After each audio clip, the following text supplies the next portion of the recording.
Hello guys, कैसे हो आप लोग। आई होप आप लोग सब बढ़िया हो गए यार। ठीक है, तो हमने लास्ट क्लास में क्या पढ़ा था। हमने अलग अलग जगह पे अमोनिया बन रही थी, मसल्स में, ब्रेन में, इंटेस्टाइन में, हर जगह से हम अमोनिया को ट्रांसपोर्ट करा के ले आए। किसके अंदर? लीवर के अंदर। क्योंकि हम ब्लड में उसको खुला छोड़ नहीं सकते थे, है ना, बिकॉज टॉक्सिक होती है अमोनिया। तो कहीं ना कहीं उसको हमने ट्रांसपोर्ट करा लिया। मसल से हमने देखा कि एलिन की फॉर्म में होती है, और ब्रेन और अदर जितनी भी जगह हैं, इंटेस्टाइन वगैरह, वहाँ पे आपने देखा ग्लूटामाइन की फॉर्म में हो रहा था, है ना। तो अब वो अमोनिया लीवर के अंदर आ गई। अब लीवर के अंदर इस अमोनिया को हम कैसे मेटाबोलाइज करें, क्या कैसे इसे हम उस फॉर्म में कन्वर्ट करें जैसे कि हम उसे बाहर निकाल सकें। और हमको सबको पता है कि हम किस फॉर्म में निकालते हैं, यूरिया की फॉर्म में, है ना, यूरिया की फॉर्म में। अभी देखेंगे हम कैसे बनेगा यूरिया। तो हमें ये समझ में आ गया है कि अभी हमने लास्ट लेक्चर में क्या पढ़ा था कि बॉडी के अंदर हम अमोनिया लेके आए। क्या लेके आए? अमोनिया लेके आए, ये देख लिया हम लोगों ने लास्ट लेक्चर में। अब इस अमोनिया में कुछ करेंगे यहाँ पे, और यूरिया को यूरिन के थ्रू, है ना, पास कर देंगे, है ना, पास कर देंगे। ठीक है, तो यूरिया में क्या छुपा हुआ है? कहीं ना कहीं अमोनिया, कहीं ना कहीं अमोनिया। ठीक है, हम इसको फ्रीली नहीं छोड़ सकते हैं। हम सोचें अमोनिया को ऐसे ही निकाल दें बॉडी से, नहीं। ठीक है, टॉक्सिक होता है बहुत। चलो, तो इसके लिए हम पढ़ेंगे यूरिया साइकिल एंड उसके कुछ डिसऑर्डर्स देखेंगे। बहुत इंपॉर्टेंट क्लास है। ठीक है, क्वेश्चन आया था लास्ट ईयर भी और इस बार भी आएगा। ठीक है, हाँ, इसके और भी कुछ नाम है, जैसे कि ऑर्निथिन साइकिल, है ना, ये साइंटिस्ट के नाम पे नाम रख दिए गए हैं और कुछ भी नहीं है। ये तो आप देखोगे कहीं ना कहीं सबस्ट्रेट भी आता है। ठीक है, चलो देखेंगे। अब मैं क्या बोल रहा हूँ आपसे, एक साइकिल होती है क्रैब साइकिल और एक होती है यूरिया साइकिल। ये कहीं ना कहीं लिंक है एक दूसरे से, है ना। आपको मैं बताऊँ, क्रैब साइकिल से एस्पार्टेट आता है। आप बोलोगे एस्पार्टेट, हमने तो नहीं देखा कभी क्रैब साइकिल में एस्पार्टेट। ध्यान से देखो, दिख रहा होगा। अब मैं बोल रहा हूँ आपसे, क्या आपको क्रैब साइकिल में ऑक्जिलो एसीटेट दिखता है? ऑक्जिलो एसीटेट दिखता है? आप बोलोगे हाँ हाँ हाँ, पहला सबस्ट्रेट होता है ऑक्जिलो एसीटेट, हाँ दिखता है। उसमें से एक अमोनिया हटा दो, उनमें से सॉरी अमोनिया ऐड कर दो, अमोनिया ऐड कर दो, है ना, तो क्या बन जाता है? एस्पार्टेट बन जाता है। ठीक है यार, लास्ट क्लास में देखा तो था हम लोगों ने, कहाँ गया, देखो, एस्पार्टेट में से एक अमोनिया हटाते थे तो ऑक्सोलो एसीटेट, और इसमें देंगे तो एस्पार्टेट। तो पहली बात कि हम देखेंगे कि जो हमारी यूरिया साइकिल है उसमें एस्पार्टेट आ रहा है। वो एस्पार्टेट कहाँ से आ रहा है? क्रैब साइकिल से आ रहा है।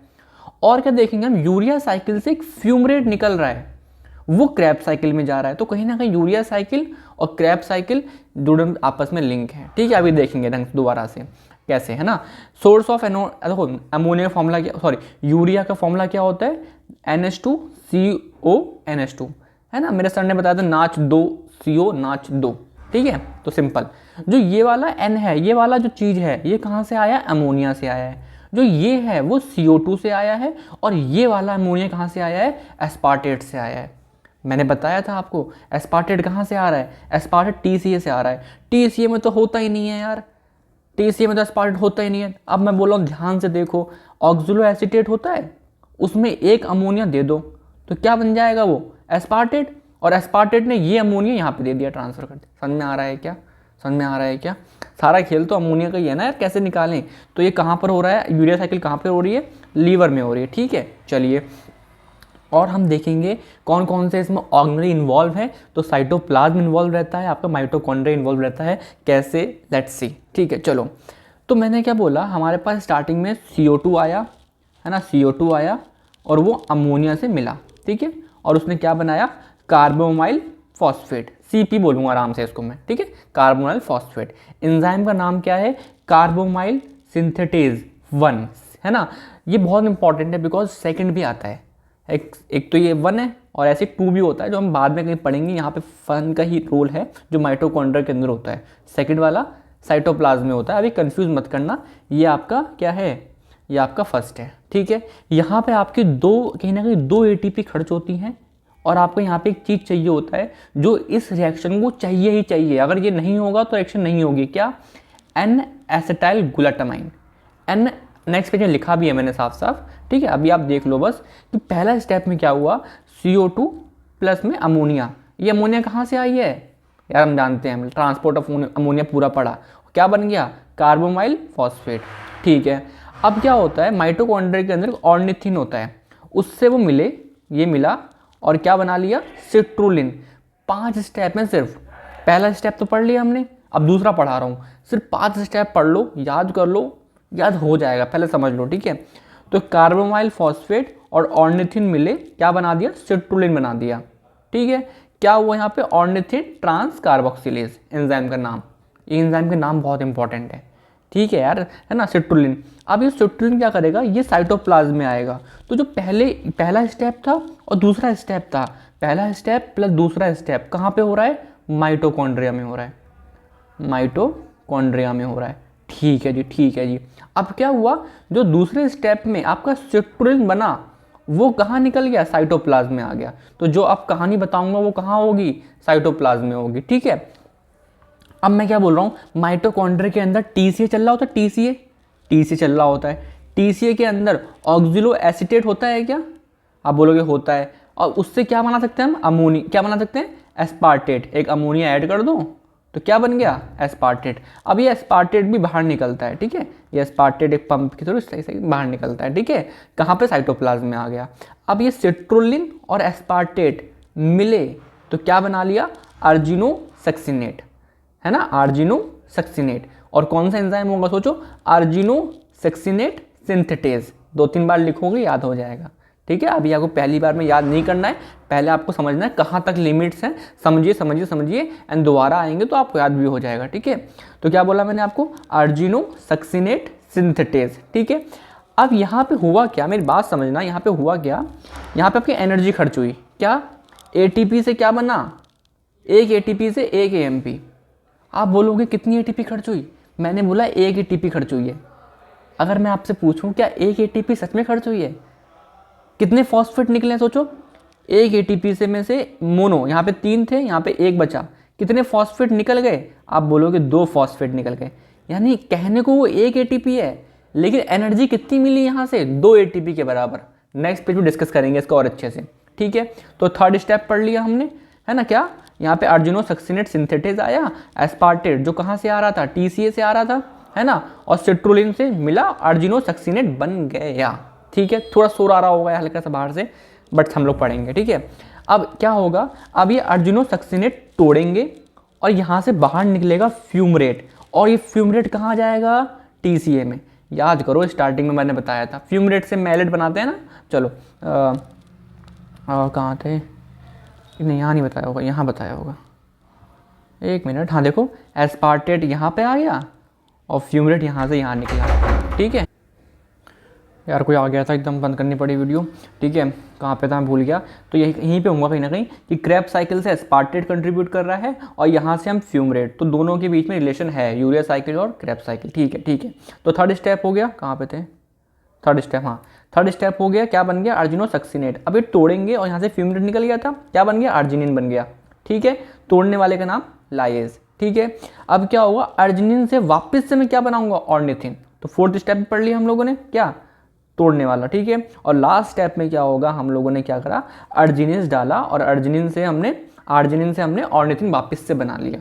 जब भी तो बोलते हैं साइकिल कि जहाँ से स्टार्ट करो वहीं पे ख़त्म करो, वही से भी साइकिल हुई है, ठीक है। तो यहाँ पे क्या निकलेगा, यहाँ पे आपका यूरिया निकला, यहाँ पे आपका यूरिया निकला। तो फिफ्थ स्टेप में क्या निकला, यूरिया बाहर निकला, और फोर्थ स्टेप में क्या निकला, आपका फ्यूमरेट बाहर निकला, है ना। और आपका जो थर्ड स्टेप था उसमें क्या ऐड हुआ था, एस्पार्टेट ऐड हुआ था। तो ऐसे ही याद होता है भाई। आप बोलोगे कोई ट्रिक बना दो, कुछ बना दो, नहीं भाई, 2 बार पढ़ोगे, तीसरी बार याद होने लगेगा, चौथी बार रिवाइज करोगे तो पक्का हो जाएगा, कोई ट्रिक वगैरह नहीं होती है, ठीक है। अब ये ऑर्निथिन बना कहाँ पर है, साइटोप्लाज्म में, है ना। तो इसको वापस से माइटोकॉन्ड्रिया में डालना पड़ेगा। तो यहाँ पे क्या है, ऑर्निथिन ट्रांसपोर्टर होता है जो इसको वापस से साइटोप्लाज्म में डालता है, सॉरी माइटोकॉन्ड्रिया में डालता है, ठीक है। तो ये साइकिल है, आराम से पढ़ना, बहुत आसान है, ठीक है। नोट प्रोवाइड कर दूंगा मैं साफ साफ बाद में, ठीक है। मैं नोट्स बना रहा हूँ यार, अभी थोड़ा टाइम लग रहा है ना, बहुत कुछ काम कर रहा हूँ मैं एक तरीके से।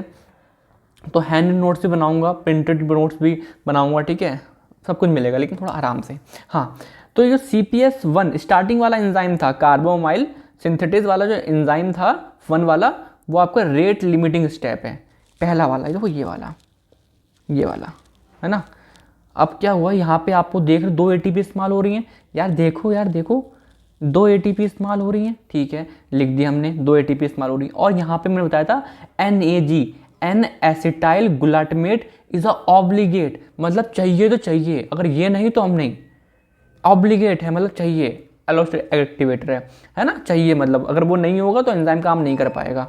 अगर मैं देखूँ इस साइकिल की एनर्जेटिक्स, तो यार पहले स्टेप में कितनी एटीपी खर्च हुई, 2 एटीपी खर्च हुई। थर्ड स्टेप में कहने को तो 1 एटीपी खर्च हुई है, लेकिन एक्चुअली कितनी खर्च हुई, 2 एटीपी के बराबर। आप देखो क्यों बोल रहा हूँ ऐसा, क्योंकि थर्ड स्टेप में 1 एटीपी से 1 एएमपी बना।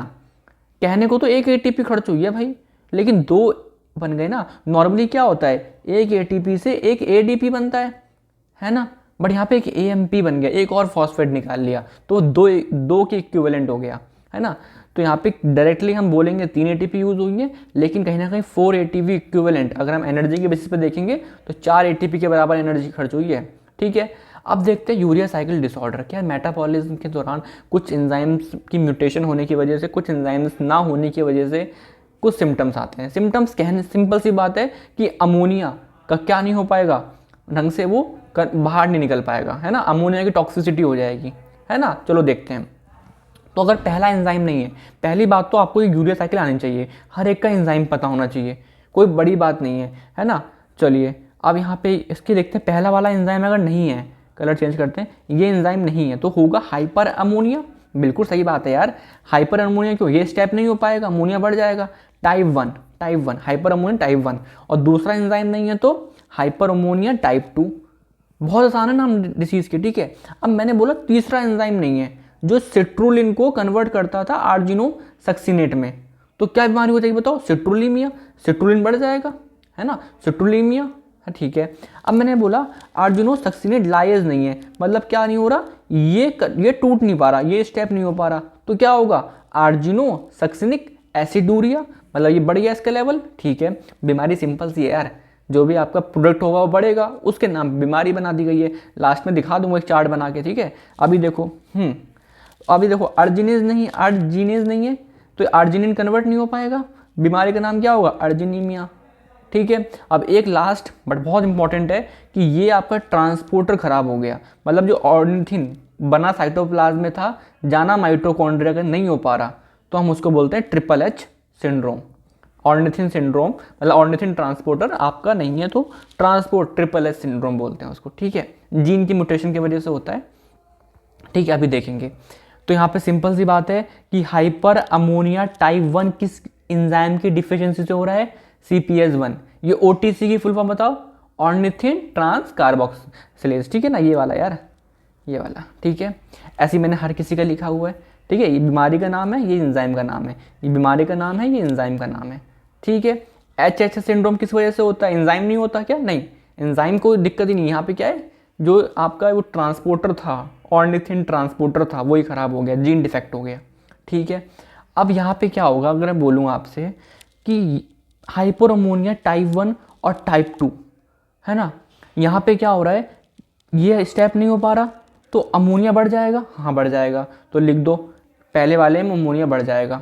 दूसरे वाले में देखो, दूसरे वाले स्टेप में ये स्टेप कन्वर्ट नहीं हो पा रहा, है ना, तो यानी कि अमोनिया का लेवल अब भी बढ़ा रहेगा, है ना, तो कहीं ना कहीं अमोनिया अब भी बढ़ेगा, लेकिन ज़्यादा किस में बढ़ेगा, ये क्वेश्चन आता है कि हाइपर अमोनिया टाइप 1 में अमोनिया का लेवल ज़्यादा होगा ब्लड में, या हाइपर अमोनिया टाइप 2 में ज़्यादा होगा, तो आप बोलोगे hyper ammonia type 1, because type 2 में एटलीस्ट कुछ तो कन्वर्ट यहाँ पे हो चुका है ना। अगर मैं बोल रहा हूँ आपसे हाइपर अमोनिया टाइप 2 खराब है, तो एटलीस्ट कुछ अमोनिया इसमें कन्वर्ट हो चुका है और आगे नहीं जा पा रहा है, लेकिन हाइपर अमोनिया टाइप 1 में तो कोई भी अमोनिया आगे कन्वर्ट बन ही नहीं पा रहा, तो हाइपर अमोनिया टाइप 1 में अमोनिया का लेवल थोड़ा ज़्यादा एलिवेट होता है, ठीक है। चलो देखते हैं यार, है ना, और देखते हैं, थोड़ा शोर आज थोड़ा वीडियो में जल्दी बनाने लगा, ठीक है, वरना मैं रात को बनाता हूँ थोड़ा सा, अभी थोड़ा शोर आ रहा होगा, हाँ। तो ऐसे यहाँ पे देखो, यहाँ पे क्या होगा, अर्जिनो सक्सिनेट सिंथेटेज में क्या बढ़ेगा यार, सिंपल सी बात है, ये स्टेप नहीं होगा तो ये सिट्रुलिन बढ़ जाएगा, है ना। चलो ऐसे ही आप देखोगे ये बढ़ेगा, इसमें ये बढ़ेगा, और जब ये देखो, ये आपका जो ऑर्निथिन है, ये आपका ट्रांसपोर्ट नहीं हो पा रहा है, ऑर्निथिन नहीं है, तो क्या क्या बढ़ेगा बताओ, सिट्रुलिन बढ़ जाएगा, है ना, और ये जब ट्रांसपोर्ट नहीं हो पाएगा तो ये भी बढ़ जाएगा, और अमोनिया तो बढ़ेगा, तो ये तीनों बढ़ जाएंगे, ठीक है। हल्का दिमाग लगाना, समझ में आ जाना, बहुत आसान टॉपिक है ये, मज़े से ठीक है। तो आई होप आपको समझ में आया होगा, थोड़ा बहुत शायद शोर आ रहा होगा आज वीडियो में, लेकिन अगेन मेरी आवाज़ आई थिंक क्लियर होगी, है ना। मेरी आवाज़ पे ध्यान रखना, बाकी आपको नोट्स दिख रहे हैं उस पर फोकस रखना, ठीक है। कोई भी दिक्कत आए मुझे बताना, ठीक है। चलिए, थैंक यू, बाय।